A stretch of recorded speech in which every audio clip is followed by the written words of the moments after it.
Welcome to my Rimworld Quick Start Guide. Part 1 is about creating a new colony. Part 2 will be about playing a new colony. So to start with, we're going to select a new colony.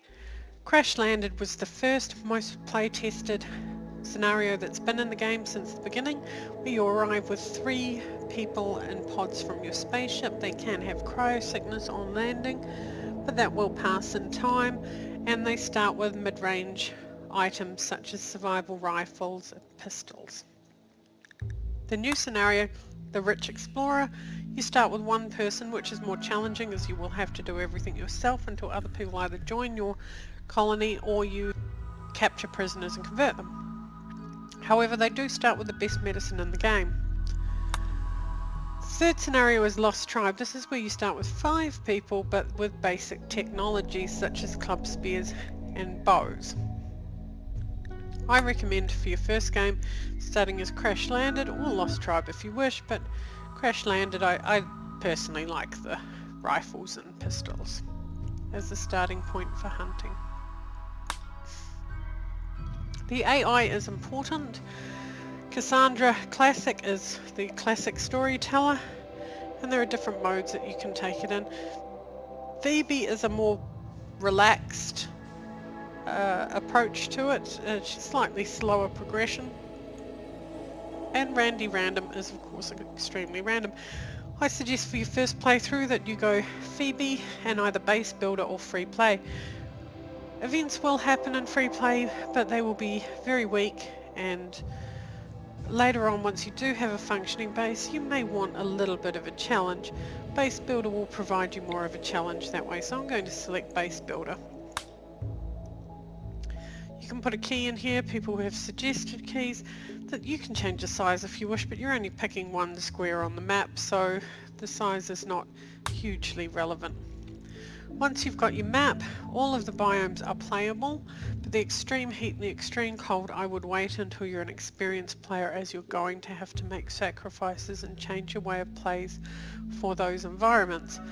For now, for your first playthrough, I would select the green lush lands, as there will be plenty of wood and hopefully an all year round growing period, so that you don't have quite as much challenge growing the food you need for yourself and your animals.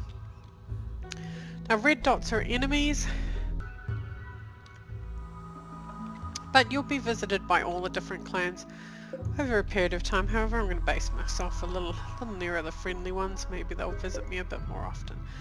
Now, I tend to like a mountainous region, especially when you're starting for your first playthrough. Open plains is excellent for building a fortress scenario, but you can be attacked from all directions, so that requires a little bit more strategic planning.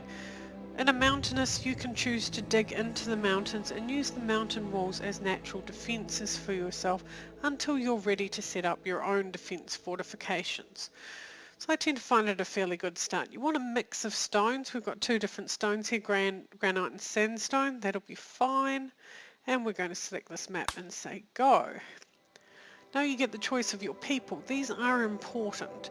2 dots means that they will learn very, very quickly. 1 flame means that they will have improved learning in that skill, but they will learn any skill over time, having spent more time practicing it. This person does have an ex-lover in the pack, so they have a negative for that person already. However, we may or may not keep these people yet. We'll just have a look through. The one thing I would suggest is a good doctor going in, because you will take injuries, and someone able to heal you is... for instance, this person has an injury that never healed, so it will affect their movement because they have an injury on their leg. So if an injury is not successfully healed, it will impair their ability to do things. He has 2 stab scars. The other thing that's interesting too is some of their traits will affect how they behave in your colony. Now, so we need a good doctor. We're going to get a good doctor first. So we're looking here for the medicine skill, 9, and they like learning it. They're also a good cook. Gee, they're good at quite a few things. They're not that good a shot, but I tend to keep my doctor out of the main fight anyway, as they need to be healthy to heal others. So I'm going to call this one Dr. Cook. Now, the name that you put here in the middle is the name that will appear on the map under their picture. So if you need to find someone quickly amongst these three, then that's a good place to do it. Now the other thing I need is a good shooter, and because I'm going to be digging into mountains, I need a good miner. Now this person's also good at growing, which is a bonus. Though they won't shoot, which is a little bit of a downside as my other character doesn't shoot. So I'm going to look for another miner.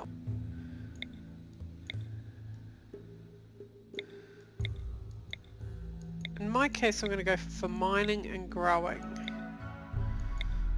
To get higher on mining. The better they are at mining, the quicker they will mine. And when you have a lot of mining to do, it really does make a big difference. Because I'm choosing mountainous, I really want someone with 5's not bad, but we can do better. There we go, 11. And they like doing it, plus they can do a bunch of other things. Optimist, iron-willed, hard worker, those sound good. Capable of scary. It may mean they won't fight when the time comes, but we will see. Now this one I'd like growing and construction. There we go, growing and construction. That will do. Call this one Herb. Herbie since it's a girl. And this one we'll call Pick. And we're ready to start our game.